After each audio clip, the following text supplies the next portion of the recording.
Welcome to my YouTube channel. इस video के अंतर्गत हम रेलवे एलपीएन टेक्नीशियन के अंदर जो बेसिक साइंस एंड इंजीनियरिंग का सिलेबस है उसके अंदर जो टॉपिक दिए हुए हैं उसके बारे में चर्चा करेंगे।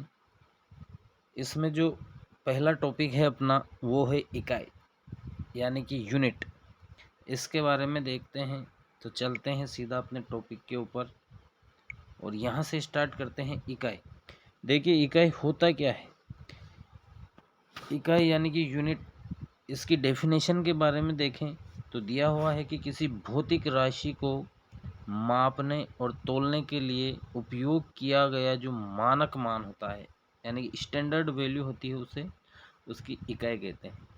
जैसे लीटर है, मीटर है, किलोग्राम है, सेकंड है।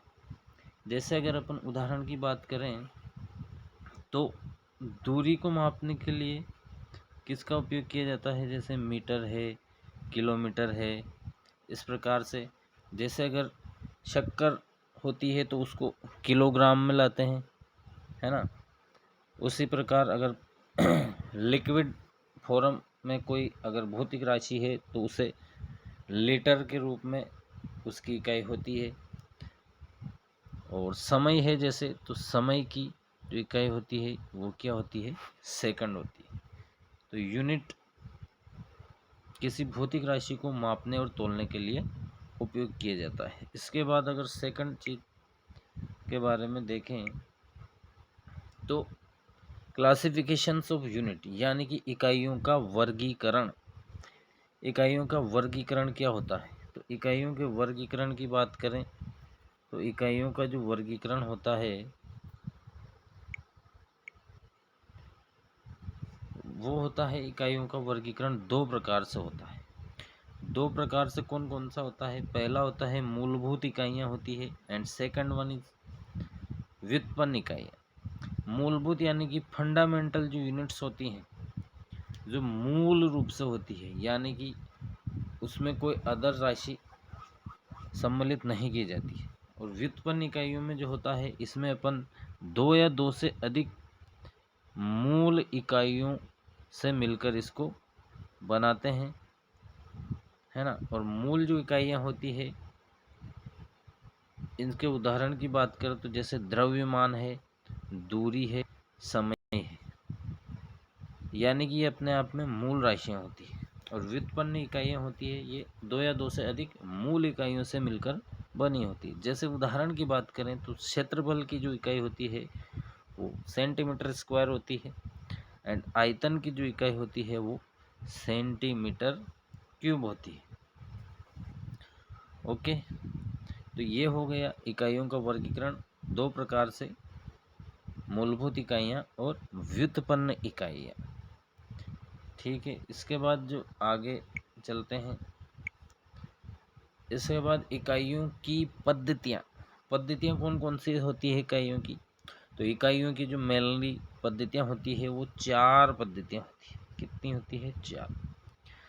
क्वेश्चन इसके ऊपर डायरेक्ट ये भी पूछा जा सकता है कि इकाइयों की पद्धतियाँ कौन कौन सी होती है या कितनी होती है, तो अपना आंसर होगा वहाँ पे चार होती है। ठीक है, तो पहले इसके अंतर्गत बात करते हैं एमकेएस पद्धति होती है, सेकंड वन इज सीजीएस पद्धति होती है, तीसरी एफपीएस पद्धति होती है और चौथी एसआई पद्धति होती है।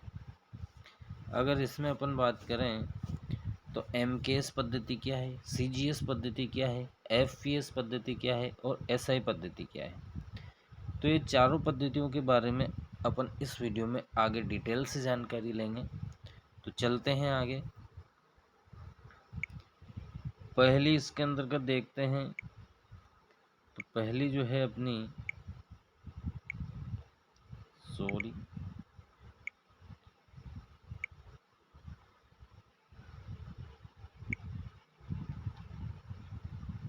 पहली जो इकाई है वो है अपनी एमकेएस पद्धति।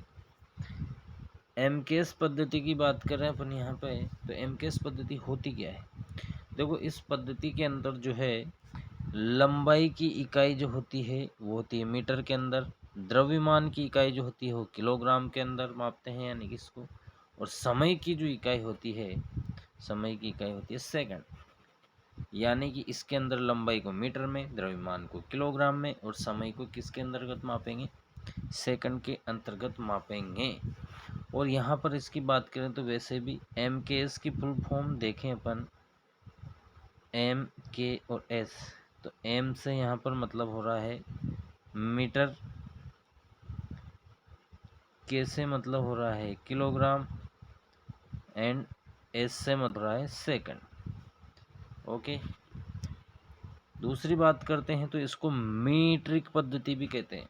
कौन सी पद्धति है, मीट्रिक पद्धति कहलाती है। और डायरेक्ट इसको याद करने के लिए अपन इसकी जो शॉर्ट फॉर्म है एम के एस, उसको इससे डायरेक्ट याद रख सकते हैं। एम का मतलब यहाँ मीटर है, के का मतलब केजी है और एस का मतलब सेकंड से है। तो ये एम के एस पद्धति होगी, मीट्रिक पद्धति इसको कहते हैं। दूसरी जो पद्धति है अपनी,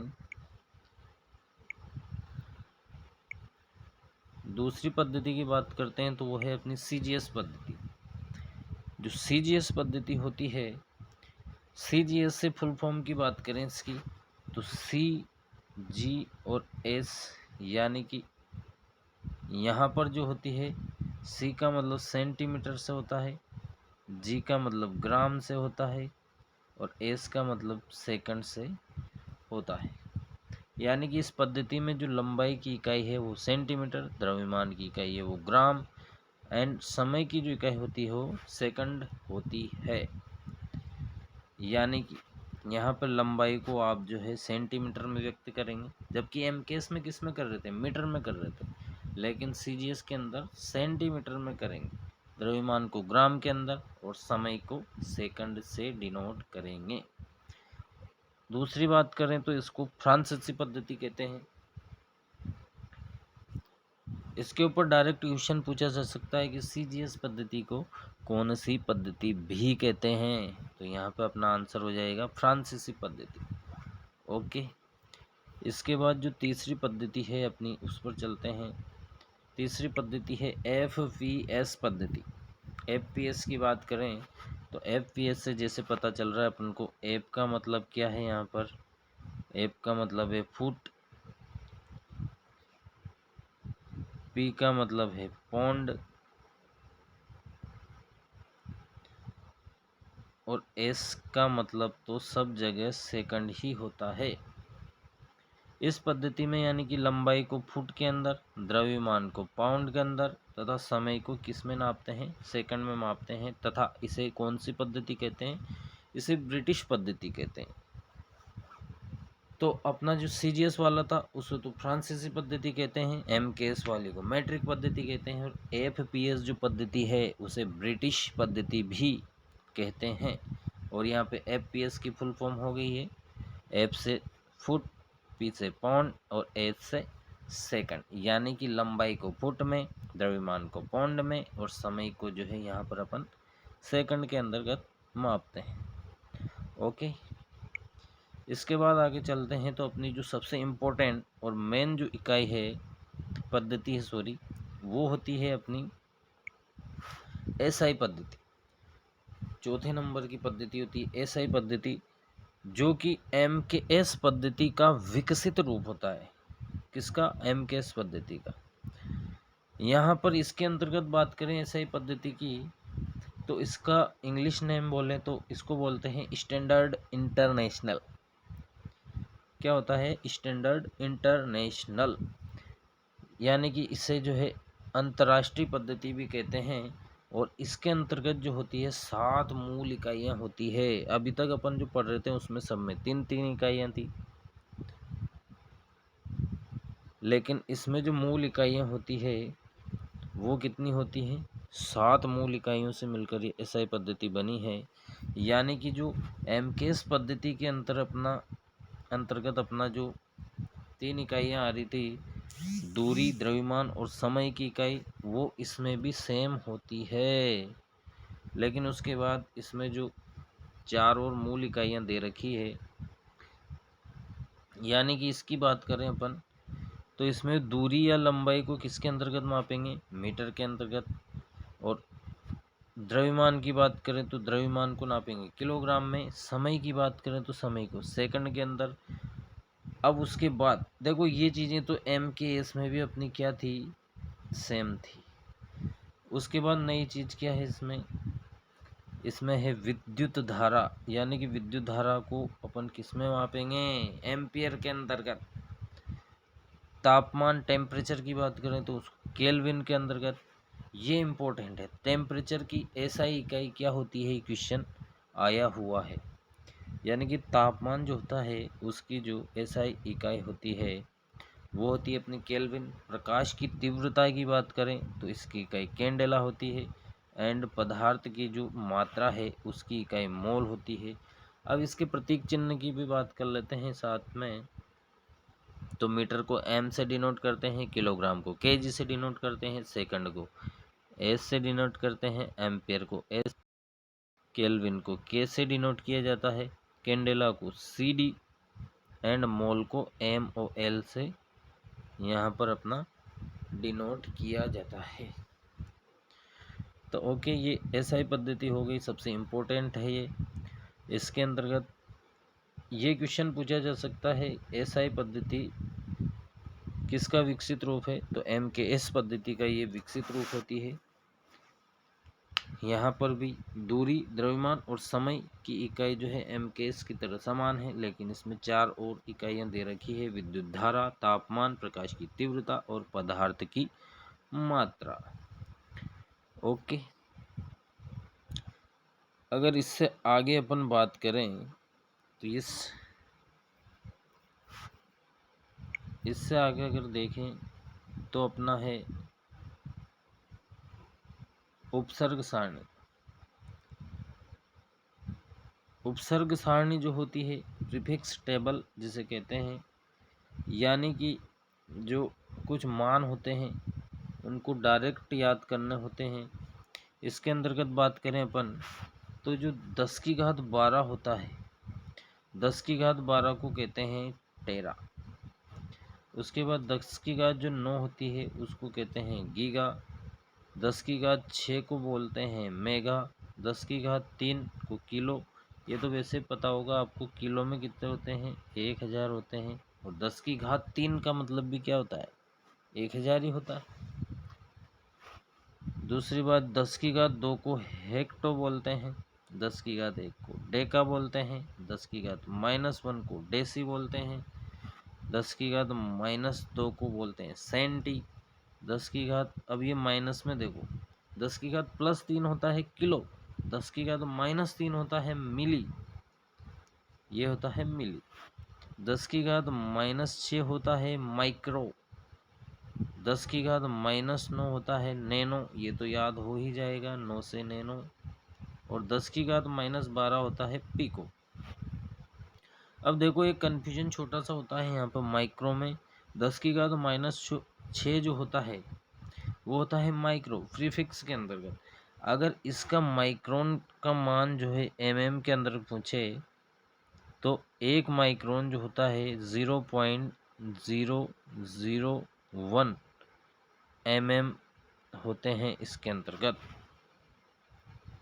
1 माइक्रोन में कितने mm होते हैं, 0.001 mm। अब देखो इसके सिंबल की अगर बात करें तो सिंबल तो पहला वर्ड है इसका, वही इसका कैपिटल में सिंबल है। टेरा का सिंबल टी हो जाएगा, गीगा का सिंबल जी से हो जाएगा, मेगा यानी कि एम ई जी है तो मेगा का एम हो गया, किलो का के हो गया, हेक्टो का एच हो गया, डेका, यहाँ पर देखो डेका और डेसी, डेका का डी ए एंड डेसी का ओनली डी होता है, ये थोड़ा सा याद रखना है आपको। उसके बाद बात करें तो सेंटी का सी हो जाएगा, मिली का एम, माइक्रोन का ये चिन्ह होता है, नैनो का एन, और पिको का पी से डिनोट किया जाता है। तो ये जो प्रीफिक्स टेबल है इसको याद रखना है कि 10 की घात 12 क्या होता है, 10 की घात 6 क्या होता है, 10 की घात -6 क्या होता है, 10 की घात -9 क्या होता है। इसको डायरेक्ट अपन को याद होना चाहिए ये चीज़। उसके बाद आगे बात करते हैं, तो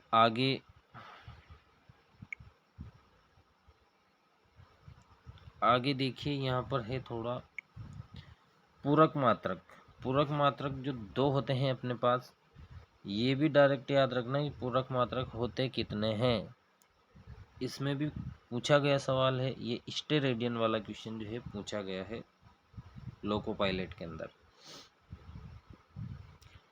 देखिए यहाँ पे जो है पूरक मात्रक सप्लीमेंट्री यूनिट्स के अंतर्गत जो पहला है अपना सामान्य कोण जो होता है उसका मात्रक होता है रेडियन, और इसको किससे दर्शाया जाता है, आर ए डी, रेडियन से।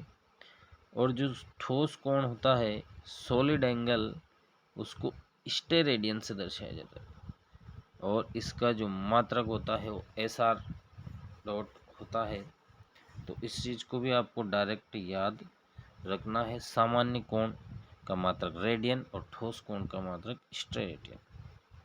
ओके, अब ये जो चीज़ आई है नीचे इकाइयों की पद्धतियाँ, इसकी बात करें तो इसमें जो चारों पद्धतियों में दे रखे हैं, जो अपन पीछे पढ़ चुके हैं वही चीज़ यहाँ पर दे रखी है कि पद्धति कौन सी है, और उसमें लंबाई, द्रव्यमान, समय, यानी कि उसको किसके अंतर्गत उसकी इकाई क्या होती है। तो यहाँ पे बात करें, देखो पहली है अपनी एम के एस। एम के एस के अंतर्गत लंबाई को मीटर में, द्रव्यमान को केजी के अंतर्गत,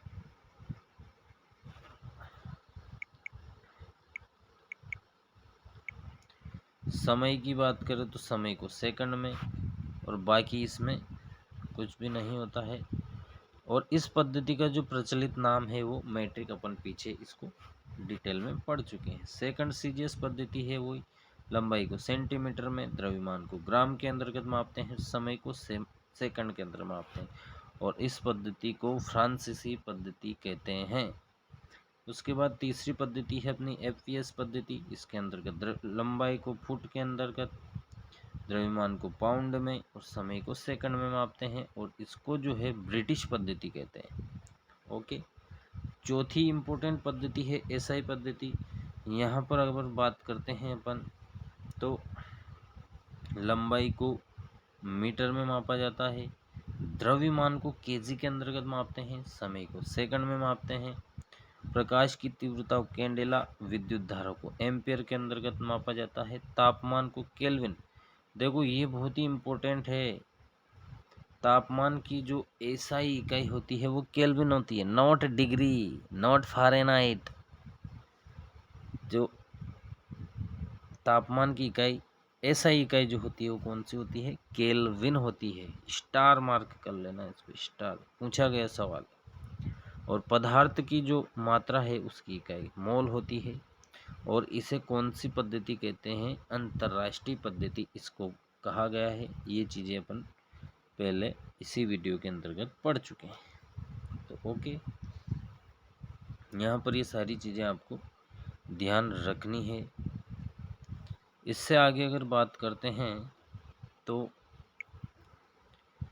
नेक्स्ट पेज की अगर बात करते हैं, अब देखो ये जो एसआई प्रणाली में जो व्युत्पन्न मात्रक हैं वो कौन कौन से होते हैं, किस प्रकार से होते हैं, और कैसे आते हैं, जो इकाई होती है कैसे निकाली जाती है। अगर आपको इकाई पता है तो आप सूत्र बता सकते हो, और अगर आपको सूत्र पता है तो इकाई बता सकते हो।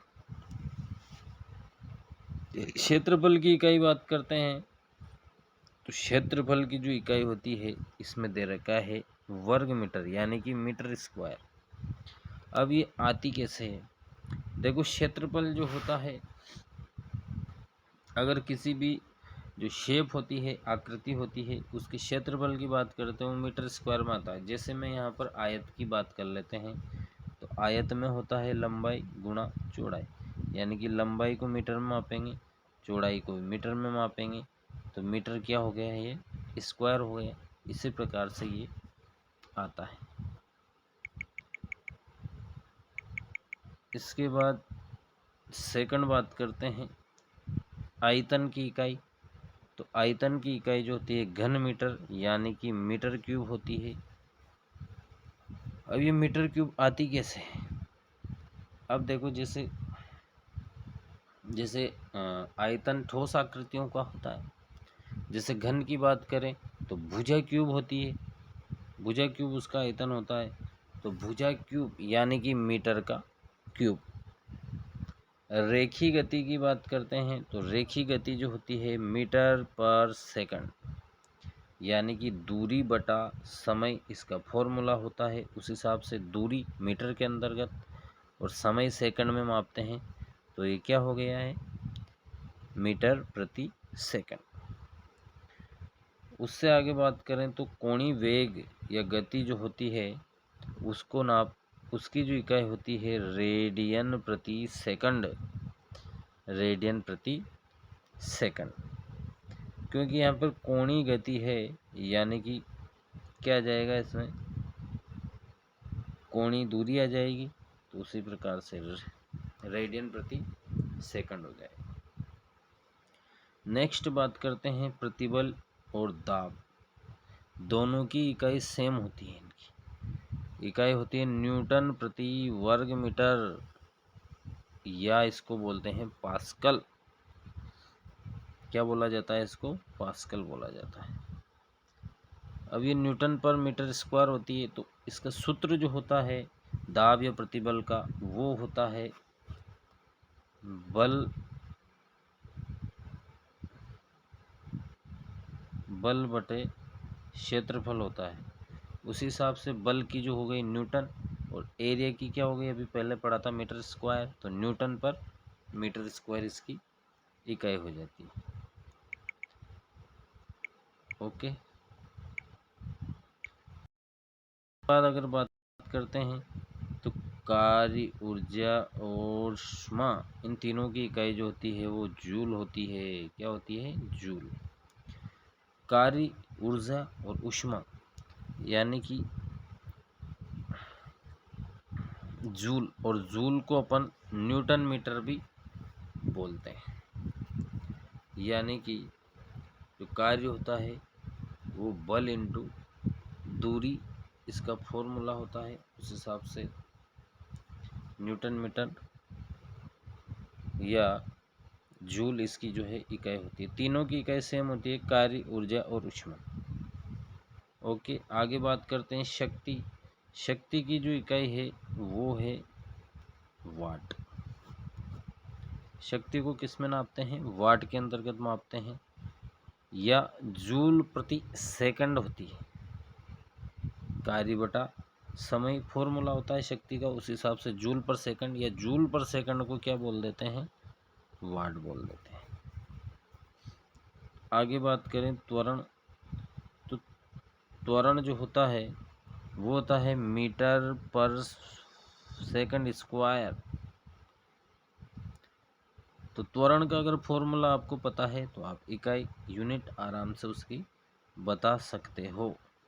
उसी प्रकार बल की बात करें तो बल जो होता है इसकी इकाई जो होती है वो क्या होती है? न्यूटन होती है, या केजी इंटू मीटर पर सेकंड स्क्वायर। अब बल की इकाई देखो, न्यूटन, केजी, मीटर पर सेकंड स्क्वायर आती कैसे? तो बल की बात करें तो बल जो बराबर होता है वो क्या होता है?